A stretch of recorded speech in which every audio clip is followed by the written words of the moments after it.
أهلا بكم في حلقة جديدة من برنامج حد فاهم حاجة على قناة A-Class TV. النهاردة هنتكلم عن الحرية. أول حاجة لازم نعرف إيه هو مفهوم الحرية في المجتمع. الحرية في مجتمعنا مش معناها إنك تختار حياتك بنفسك. لا، الحرية في مجتمعنا ليها كذا شكل.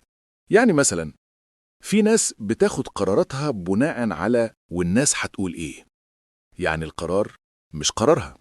ونوع تاني ما بيرتاحش ولا بياخد قرار غير لما يحس إن الناس موافقة عليه.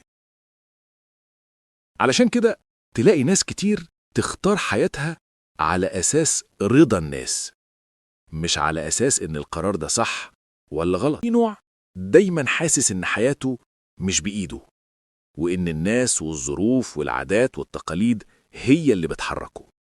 يعني قراره مش من جواه، ولو طلع القرار اللي خده ده غلط يرمي سبب القرار ده على المجتمع ويقول أصلهم قالوا لي، أصل ده اللي اتربينا عليه.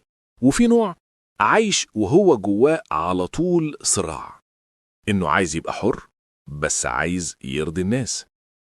والنوع ده بقى لا هو عارف يعيش مرتاح ولا هو قادر ياخد قراره بسلام. تعالوا نفهم إحنا ليه، إيه الأسباب اللي بتخلينا نعمل كده من خلال تحليل علمي بسيط.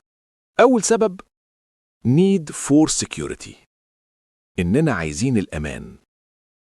العقل البشري بطبيعته بيكره المخاطرة، فحتى لو عندك حرية تختار بتدور على حد يضمن لك إنك مش هتغلط. تاني سبب fear of responsibility plus external locus of control، يعني الخوف من المسؤولية. الحرية مش اعمل اللي انت عايزه بس، الحرية معناها اختار وتحمل. واحنا للأسف اتعودنا ان اي نتيجة وحشة لازم يكون حد غيرنا السبب فيها. ثالث سبب normative social influence، يعني انت بتدور على اللي يرضي المجتمع مش اللي يرضيك انت.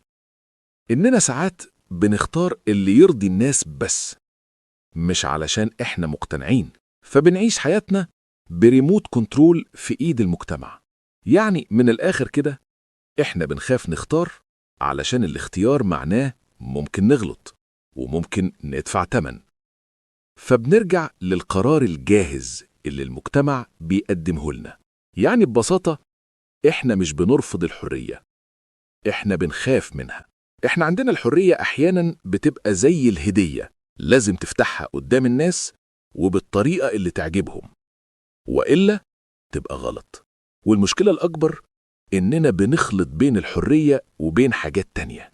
بنخلط بين الحرية وبين الفوضى وبين التمرد وبين قلة الاحترام، مع إن الحرية الحقيقية مش كده خالص. الحرية الحقيقية إنك تختار، بس بوعي وبضمير وباحترام للناس ولنفسك.